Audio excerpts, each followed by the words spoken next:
Hello and welcome back to Converge. It is April 1st, our favorite day. We're not fooling around though today. Today is a great conversation with a guest who has not joined us in the past, Jody Flournoy. Good to have you. You're representing BlockFuel.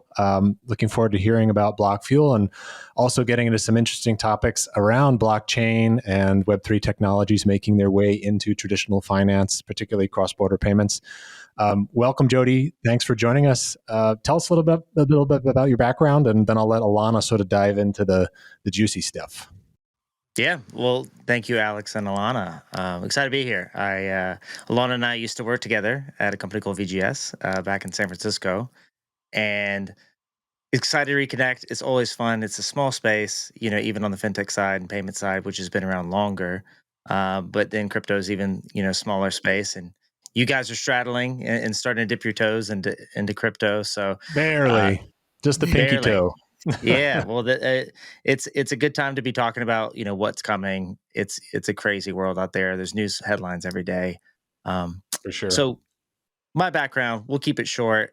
Alana and I worked together at VGS, and then I got pretty curious about dipping my toes into crypto as well. This is back in I think 2021, and enjoyed a company called Prime Trust. It was custodian. Oh, And had sure. couple friends that worked there doing like back end infrastructure, payment rails, on ramps, a lot of the money transmitter licenses exchanges needed to operate in the US. And then you can read about it in plenty of articles, but there's a big mishap as a custodian and lost the keys to a wallet. And so you had Hmm. like probably 90 million in Ethereum just sitting there, and it was a multi-sig wallet. So you need at least five of the people out of seven people to access that wallet. So either the C-suite or risk management team, it's confusing exactly, who lost the keys, but they are lost. So we think there could be a great Netflix show later if they are found. Uh, like the guy that like jumped out of the plane with a briefcase. There's going to Right. be a story like that. Yeah. Or the GameStop short. Like there's always something, No, there Yeah. was a good there was a good Netflix special I about worked those for a company Bitcoin and one of the thieves. consultants actually was, involved in the investigation around that. So it's like Oh, Ah, it's wow. always so funny, right? With these like VC Valley backed companies that we work for. At some point somebody always has this like crazy career story. yeah. And then they have a factory of these like mini documentaries, that they could just crank out, and they're good. They're like a good way Yeah. to like digest it in a way that's like engaging. Yeah. Um, And then also to make sure that you avoid it at all costs in the future. yeah, you at least Yeah. learn from it. So out of that, at least there's a really good opportunity for we had customers reach out directly and say, hey, like we know you guys know the space, Jody, like we trust you. We know that you're not doing, have a brand new car. You don't have like this 90 million in Ethereum and making off of this, and which is true. Probably I wouldn't be working so hard every day if I was sitting with that wallet. So we started our own like consulting and media company. Want to bring a lot of transparency to the space. There's been a lot of like sensationalism as well as a lot of shilling of tokens and dumping on retail or dumping on your followers. So wanted to do something a little more mission driven on the side of like, hey, like we're gonna, go out and, put out content, put out news like you'd see on Bloomberg, trying to figure out, hey, this is like the future of finance and, what's real, what's not, and the vaporware. And we're not investigative journalists. Like there's some really good ones out there that like I definitely love following, but like I wouldn't say, hey, I have that expertise, but have known the space. And because of our experiences, we're like, we know the importance of trust. So that's what I love, joining you guys today, talking about some of the real use cases, talking about, stable coins, which is, proven to be alongside like Bitcoin, one of the really like important parts of blockchain and crypto is like, okay, people actually have a need for this. Bitcoin, more of a store of value, something that's inflation resistant. And then, stable coins is cross-border money movement, stable store of value for people transacting in other countries. We can keep going on. So I'll pass it Yeah, back where to to you guys, start? though. Where to start? Alana can choose. She Yeah, knows. yeah. Okay. So, I mean, I guess let's take it back, right? How is blockchain technology kind of revolutionizing payments today, specifically cross-border payments, right? B2B payments, kind of that realm right there. Yeah, I mean, I can give you a great example of just trying to pay, like if we have a podcast and we have an editor, something that's not nefarious, paying an editor in like Colombia or Brazil or you know uh, probably even like India at some point. We've paid some kind of graphic designer, Mm, and it can be very difficult, getting funds to them. Or let's say if you're brand new, you're starting up, and they have a particular platform that they like, and then we have a particular platform that we like. It can be hard to figure out, okay, like how do you like mesh those together in a way where they feel comfortable because they're getting paid from someone they've never met in person, and then we also feel like, hey, we're sending it to a person directly, and we're getting the services that we want.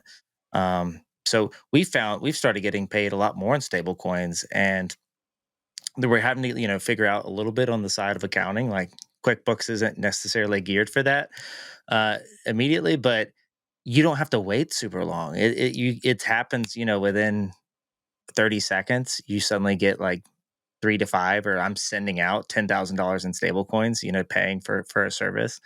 And to send that type of money or send that amount, to even like load your wallet on the front end, like say it's PayPal, or and we've used PayPal some, but there's a longer like onboarding process. And then as well as like suddenly you have another contractor and you're trying to pay them, they might be on a totally different platform. So I don't want to have like capital sitting in multiple as a small business. I don't want to have capital sitting on a bunch of different platforms preloaded because they've already had like the ACH clear, they've already had the wire clear, right. and then just to be able to maybe send something out in the future. So I think it provides a lot of flexibility on payments. The speeds, incredible, and it's also very trackable. So I was doing my Right. taxes last week and this week, still going through, and I can click two buttons and I'm pulling up. You can pull up Soul Scan for Solana, you can pull up Ether Yeah. Scan for Ether, and you can see, oh hey, I sent this amount of money, it was this value at this point in time to this person, and this is, maybe I can click into theirs and I can see any other payments they received. And that kind of transparency is like, you'd have to go through like 2 pages of statements, going back And to try to find something like that. It's a crypto future taxes controller's are dream, right? Kind of from a eye B2B openers. perspective. Yeah. Yeah. Yeah. Well, and you also mentioned like, okay, the onboarding process, right? It's like it's kind of either cost prohibitive to, be able to uptake something where you're going to need to make kind of a cross-border payment if there is an ACH kind of connectivity. If you're not doing it, say, inside of an ERP, it's like, I think that, you know, I'm curious where you think that may go in the future, because I know today, right, in the business that we're in, it's like we can source a partner, right, that maybe is US based, but then depending on even where those downstream customers are located, we might be able to service, kind of 90%, right, the 80% use case. But then it might depend kind of on the vertical of the business, where the business is actually located, right? There's all of these kind of, I guess, regulatory overhead, right? Around KYC, KYB, fraud, AML, all of that typical stuff, that it seems like in the future, could this solve, right? Or help alleviate some of it? I think if you're looking too at, yeah, like the problems that you would have, it's like paying someone cross border, especially for like a bigger business, is there's a certain amount of like trust minimization, you could say, of, let's say you're sending to someone in Argentina a larger amount, say like 100 grand, $1 million, is you would have the ability to send them that money in a way that would be, very, very cheap, pennies, just to like send that amount on chain, and they could receive it in a wallet that they then control. So I think that then allows them, depending on like what country you are, depending on like what their situation is, um, they can receive those funds and verify them and have control over them. I think there's still that like second piece that's going to be on, um, off ramping it, and I know you guys kind of help out with that. Like, oh, how do you get it to the Argentinian peso? I believe is figuring out how they get that, but at least you're getting it into something that they control. versus it, being on a platform that, like, what if, banking rails are cut off the next day, or like, what if, they're deplatformed for, some certain reasons, some compliance reasons. So I think that's the thing that we're seeing is like people like that trust and verification of like, okay, I have those funds. It's not just a number on a screen in PayPal, and I'm trusting PayPal to tell me the right answer. But when I go to actually remove it, it's frozen. They could, then choose, hey, like I have some, flexible options to off ramp this back into local currency if needed. Well stated. So obviously, when we talk about cross-border payments globally, we're also think about the good old SWIFT system, which has played a huge role in at least establishing the messaging standard. SWIFT is not a payments platform; it's a messaging platform, but it's used and has been adopted globally. However, we have updates to messaging standards that are allowing blockchain-based payments to be more mainstream and a little bit sort of parallel to Swift rather than through Swift. I'm curious on your opinion as to how Swift will be leveraged in blockchain-based payment systems, if at all, or do you see sort of this the stablecoin value proposition eliminating the need for something like Swift in the near future, or is it all just going to sort of be folded within to the Swift ecosystem to more seamlessly bring those traditional financial institutions into the fold? Because that's a lot of what I see happening is like a slow step-by-step. Let's work with Swift. Let's get them through the Swift door. Let's start enabling blockchain payments once they're, tapped into Swift, and then we'll all work together in beautiful harmony, kumbaya. But is it really going to be like that? Yeah, I mean, I think it's hard to say. I think if there's people want options, I think kind of similar to like we're just talking about of you could have a perfect option, but then someone might be like, hey, like there's a lot of stuff going on, or I don't know if I want to like on ramp right now where I'm at to like put it into stable coins. So they might just want to have that option for Swift. But I think in use, like if the fees and the cost to transact aren't competitive, then it's going to be hard for Swift to like Right. maintain that at the Yeah. same time. I think there's also this how slow moving regulation is, and is if you're Yeah. unable to access that system, then there's going to be systems that like happen and start growing outside of it.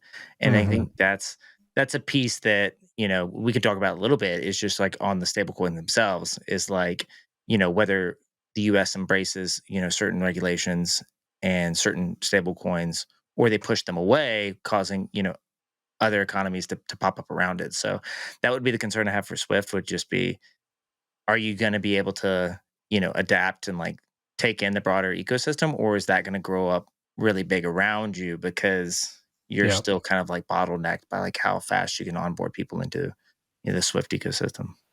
Yeah.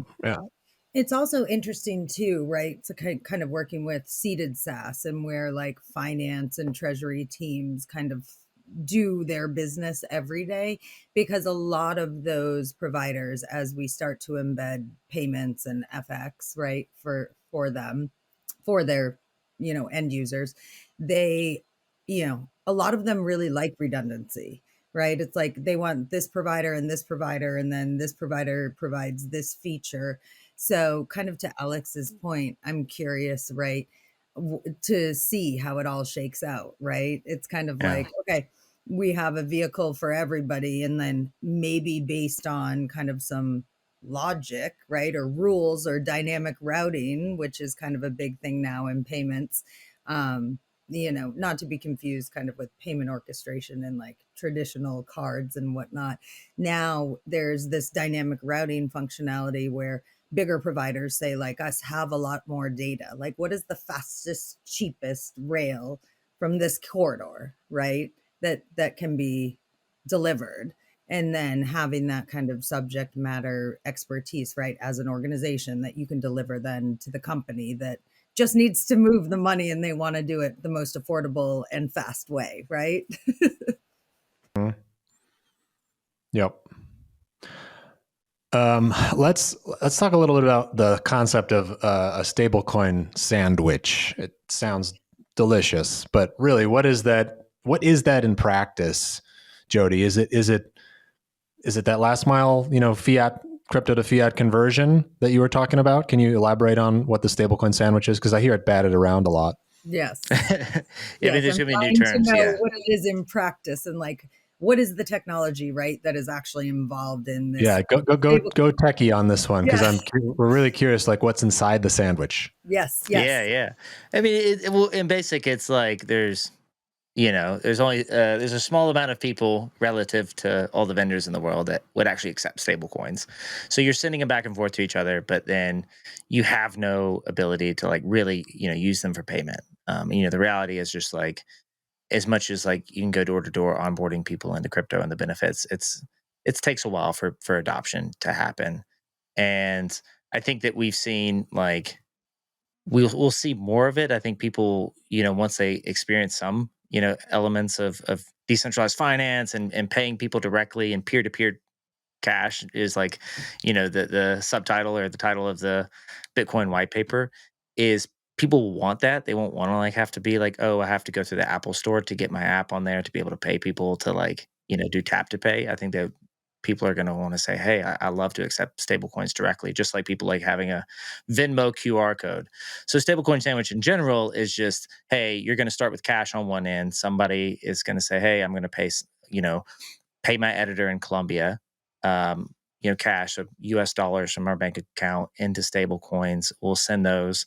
It hits his wallet, but then he would need to find, you're not going to have Coinbase necessarily in Colombia or every country. So he's going to have to find a local provider that can get that and has the banking rails to get that back into the local currency.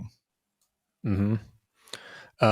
What about the regulatory risks with that stablecoin sandwich? I mean, what concerns remittances or corporate payment providers when they're thinking about that in and out of two different payment rails? I mean, it kind of goes down to, the FinCEN BSA compliance, right? Where they're always looking for layering of layering transactions, going in and out of different currencies, as a way to obfuscate, who the funds are coming from a little more. I mean, I think you Yeah, see with like stable coins, you're like, oh, hey, like we can track this wallet address, but it's still something that like as you get into cash, cash or stable coins or, stable coins back into cash, that's where like it can work very seamlessly, but you can also like raise red flags, and you don't want to. You want to at least have a good data trail because once it gets off the blockchain, then like you kind of need that provenance of like, okay, who is actually accepting these funds, and then yeah, who took like the physical cash, if that's what it is, to the yeah, final destination. yeah, yeah.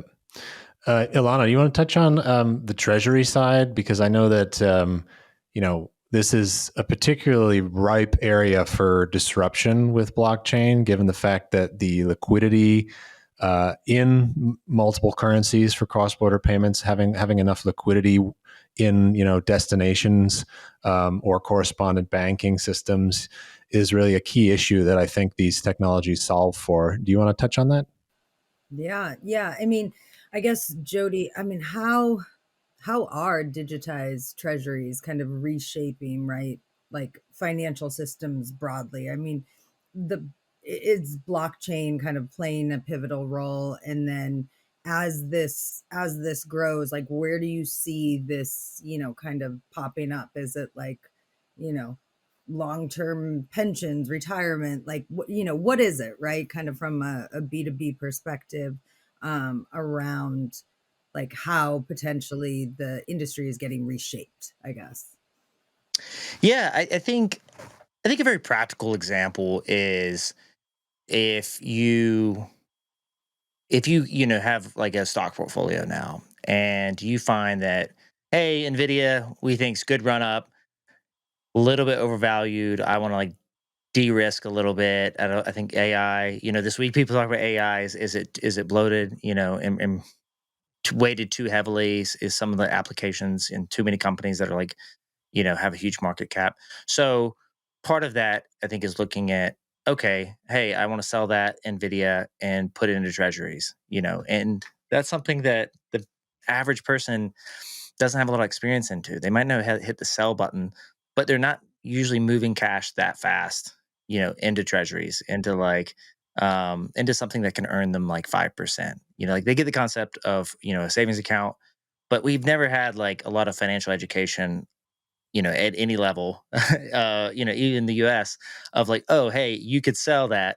And then you can immediately move to this risk-free rate, which most people that, have a finance degree, or all people that have a finance degree, and people that are a little bit older understand. You're like, okay, like if you're moving out of a stock, the main alternative is the risk-free rate, of a U.S. Treasury, which is 4.5, 5%, and it's like a great, pretty solid return right now.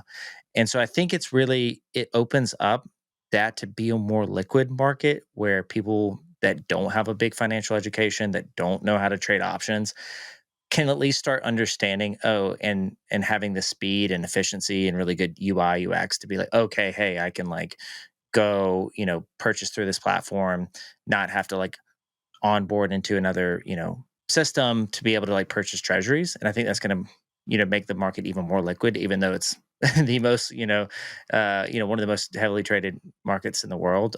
Every institution, globally is usually dealing with treasuries, US treasuries in some way. I think it's also like, as you see, like with, some of the stable coins themselves, they're such big some drivers of purchasing treasuries. So there's a really good article this morning I was pulling up from Fortune Crypto, and Mhm. so they pulled up a full article on uh, Paulo Arduino, the like Yeah. CTO and like co-founder of Tether, Mhm. and he's saying, hey, like, and someone of like a defense article is saying, hey, like we're some of the biggest buyers of treasuries. We're not going to be dumping those because that's such a key part of our peg to the dollar. And, you know, what his argument is look, we need to have the US embrace Tether more because A, we're holding a lot of treasuries and we're going to continue doing so. But B, you have like he was mentioning like Africa, Central South America. Yeah. You have a bunch of libraries and schools and all of this built by China. So Belt and Road Initiative, China's going in, doing some really like early stage investment, infrastructure investment into some of these countries. It's really easy to see if you limit stablecoins to only US based stablecoins and not Tether that it could easily have like a digital yuan, like a Chinese stablecoin, take over as a reserve currency. Yeah, for So sure. so what he's kind of his arguments is like, oh hey, like I think this is kind of like the last bastion of like having dollar hegemony, having preventing de-dollarization is by us coming in, buying treasuries, you guys trusting us, we'll work together a little bit more. And Mm. there's been questions in the past, like they haven't been fully transparent with audits, and I think Yeah. they've had some good ones recently, but it's a big heated topic right now of U.S. regulated stablecoins versus something like Tether, which operates globally outside of the system. Yeah, and I didn't actually know that they had come forward with a case in their favor, saying that their global nature and the fact that they have such a wide worldwide footprint is an advantage for U.S. maintaining USD Yeah, hegemony. I've definitely heard the argument from Circle USDC that they could be a major player in the digital dollar growth and strength and expansion into hard to reach areas and harder emerging markets. And I see why. I see use cases supporting that. But when you think about all these different stable coins out there, we have RLUSD now from Ripple, which is a recent addition to the pie back in, I think, November or December. The battle is really for winning trust, I think. And Tether's trying to win trust with that statement you just sort of cited there. But one of the big things that Ripple's done is get audited and backed by the New York Department of Financial Services.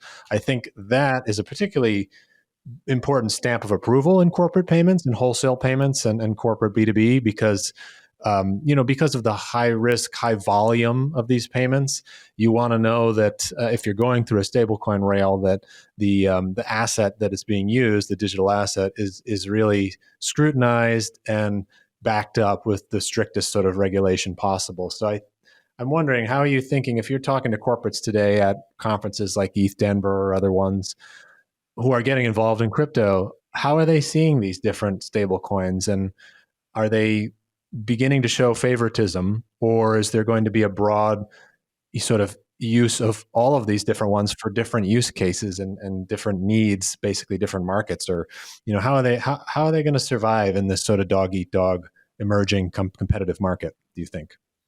Yeah, I mean, I think that's going to be some of it through a lot of just like usage and like what people hold assets in, and are you going to be able to catch up to like Tether, or Circle? And actually, I just saw like Circle, filed for their IPO Yes. today, Right. which is Yep. interesting. So like they're same kind of concept as Ripple and the RLUSD is hey, like let's get some well audited, trust building financial stamp of approval. Yeah. I do think that at some point, it becomes a commodity where it's going to be hard to be able to like to stand out in a lot of sense. And I think the Hmm. big players of like if Tethers has 80 employees or 60 employees and makes more money than Goldman Sachs, then Hmm. they're going to have the cash and runway to be able to figure out other services around it. I think if you're starting a new one, it's going to be hard to Hmm. to justify like the customer acquisition cost to get those. People like PayPal, the PYUSD, they're gonna already have a customer base, and so I think they can start to integrate that just within their existing flows, where it really doesn't matter if their customer knows what stable coin it is. But they For already have sure. like the customer For base. sure. But if you thought about like, do I think World Liberty Financial, like Eric and Donald Jr. Trump, like, do I think that's a good business? Like maybe, like they're connected to the president. I think they, as we're seeing, they can kind of make anything happen. But Yeah. I don't think if they weren't connected to the president of the United States, I don't think it's like necessarily the best business model unless you already have momentum in the customer base installed. Hmm. Hmm. Well, and it's kind of to the point too, right? It's like kind of the more regulators kind of lean that way and it becomes more sanctioned, right? It's like what happens when banks like launch their own, right? Potentially, and Hmm. things And like they that, are. Bank of America said they would. Yeah. right? Right. Yeah. And, it's like with JPM did. JPMC. Yeah. And exactly. And so it's kind of along Jody's point. I mean, you almost need to look at the way the end customer loyalty is today, like in your kind of financial suite, like whatever wallet it is, whatever bank it is, whatever app it is. And it sounds like potentially people would just operate, kind of status quo, like, okay, well, now I have access to this, right? Or if there's, kind of something that's disruptive, then maybe, but it does seem like there's just going to be a lot of kind of redundancy in the market, right? Yeah. And so I think there's also the point of, let's say, people thought, okay, like Trump's coming in office, we're going to cut rates immediately, market's going to go up. And it hasn't. We're seeing a lot of chop. Tariffs are involved. It's people. It's making the news, or is very much a central part of the news. When you have a bunch of red days, people are very concerned about it. So I think that's things happen slower than people realize, and I think kind of like the off ramping piece. I do think there's a big piece that's going to be persistent for a while. Of like, hey, send this cross border for the hard part, but then like you're still going to need, the local off ramps to get into cash. People aren't all going to have, a stable, you be able to accept stable coins if you're buying eggs down the street. So I think a lot of these things where maybe the stable coins in the middle get commoditized, you're still going to have, you know, regulatory, hurdles to jump if you're like trying to get into that cash piece. And I don't think the incumbents are going to change that. Like banks aren't going to be like that fast moving until they really find a model that, you know, benefits them. There was it Senator Gillibrand maybe yesterday was talking about banks, local banks. If you're taking money and putting in stable coins, that cash isn't in a local bank. And so it's competing with, who's holding the cash and lending it out, and like and it's changing the banking system overall, but it's kind of Yeah. like a slow bleed of local banks if you're holding more in stable coins and moving them around, to different platforms. But back to your point, right? Like kind of that off ramp piece, if they need more local settlement, right? Kind of, and partnerships will begin to figure out, okay, like if businesses move money in this specific corridor and it's the stable sandwich, right? Then that off ramp piece, like, is it a domestic payout because it's going through, right? Kind of like a local settlement network that, say, is already in place. Like, for example, Convera, right? We can settle. I mean, we can move money almost in any currency, any corridor, but it's like 60 countries we can actually do like local clearing, right? Like local settlement. So that has inherent value today, right? Because people are actually doing the cross-border payment, and potentially, depending on time zone, same day FX. But it's like having that network, right, of kind of those local banks where people can just cash out, right, or fund. It seems like, because it's really kind of, at the end, it's a domestic payout, right? Or am I wrong? Yeah, I mean, and I think some of that's just not going to change it takes decades to change that Right, stuff. right. So I think while stuff in the middle can, I think we'll see a lot of consolidation, or just like other stable coins are going to die off. The places on the end, at the end of the transaction itself in the domestic payouts, they're still going to be around. Their population adoption and isn't going to be that fast because it's not the easiest thing to explain to people what a stable coin is. It's pegged to something and Right. represents a digital dollar. Like it's some new concepts for people. Yeah, well, the idea is that you get the adoption gets to the point where people don't have to think about the technology at all, and they just are using it. And how soon that happens on the corporate side, and how little people have to actually think about it. Obviously, it's weaving its way into some very complex, highly regulated systems. So obviously, that has taken an incredible amount of time and forethought. And this leads me to my other next questions about basically, obviously permissionless technology, DeFi, has an incredible benefit in terms of allowing interoperability for cross-border payments. Something that global payments need is the ability to communicate with each other and go outside one network to communicate with another. But the permissioned networks are attractive in financial services because they provide privacy for obvious reasons. Mhm. How do you see sort of banks and fintechs and financial institutions moving towards the use of permissionless technology and systems? Do you think they'll get there? And how far away are we along that road? Because I think it's sort of the holy grail to be able to unlock that interoperability that really can only come from the use of true permissionless technology, public networks. So where are we on that journey? And, will we get there, do you think? Yeah. So one of the use cases we've talked about our podcast a while back. I'll have to figure out. I can't remember the exact interview, but it's around like trade financing. Going down and like Nicaragua, you're trading bananas. You're like a big ship. It's in the port, and you have 50 million and bananas going to get picked up. Um, that's the type of payment you don't want public. You have several different vendors across the entire spectrum of that transaction. People like dock workers. You have transportation. You have you want to be able to file your taxes, so you want to be able to like make sure, hey, this is like the amount that I'm paying.